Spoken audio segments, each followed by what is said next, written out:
In this chapter, we're going to take some of the techniques and a lot of the knowledge that we've acquired during this MySQL title, and we're going to put them to practical use. We're going to develop a database and an application that will act as the front end for that database from scratch. First of all, we're going to look at the needs behind the development of this database application. Then we're going to design the structure of the database using an entity relationship diagram. Then we're going to get into some more detail as regards the tables that go to make up the database. And we're going to build the structure of the database itself in SQL. Finally, we're going to build the application itself that will act as the front end for this database. We're going to be focusing on the SQL queries that are embedded within the application script. We're not going to be focusing on the application code itself too much because that's a technology specific issue. I've written the application for this chapter as a set of PHP scripts, but the principles apply across the board to whatever particular programming language you want to use to build your application that will interface with your MySQL database.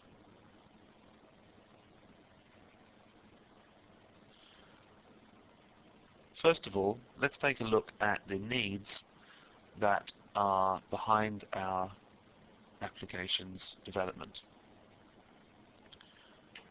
Our remit is to build a video shops database system.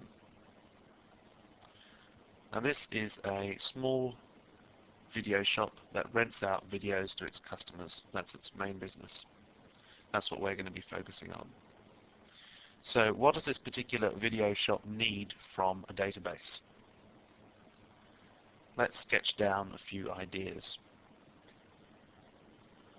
I like to draw things out get them down on paper, scribble them out however I can to begin with. Doesn't matter how childish it looks or how unstructured it is, so long as everything we think of gets down on paper, then we can juggle it around later. So here I've drawn a rough sketch of a video shop, and I'm going to start putting in what I think are important elements of the way the video shop works. There's a stock of videos within the video shop, and a customer, very important to the video shop as well. The video that the customer's hired is maybe a separate concept from the videos in stock within the video shop. There's also an employee to serve the customer, and the time I think is important as well, because video rental shops generally charge late fees for videos that aren't returned on time. There I've outlined the video in red to show that that's a separate issue as well, late videos, and the fine which has to be paid to the video shop when the customer has overdue videos. I thought that a manager would be an important issue as well in the video shop, potentially. A manager to control the employees.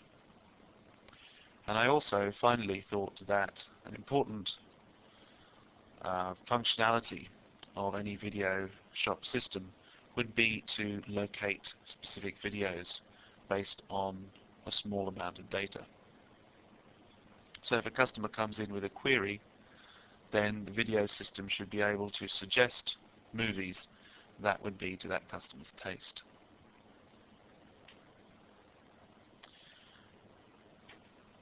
Now let's take a look at the processes that are involved in realizing this set of needs.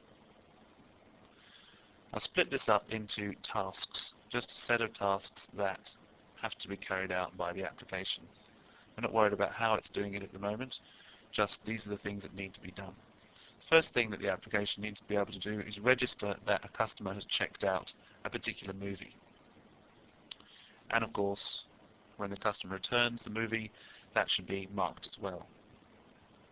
As I just mentioned, we should be able to search for a movie using the database with different criteria depending on what level of specificness the customer wishes to use in their search. We need to be able to add new movies to the stock as they come in. We need to be able to look at a customer's account and see if they have late fees and so on. And we need to be able to chase up on all the particular films that are overdue within the system. We need to be able to allow new customers to sign up and be logged onto our system.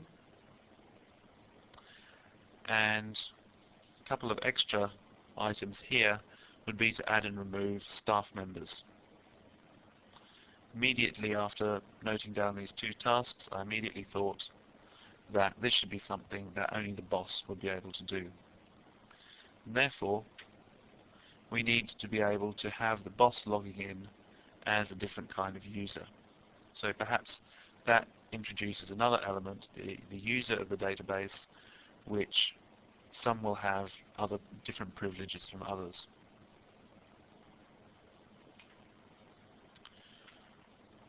I started to sketch all these ideas out into a diagram that, while it is still quite unstructured, is going to show something of the way in which these processes are linked.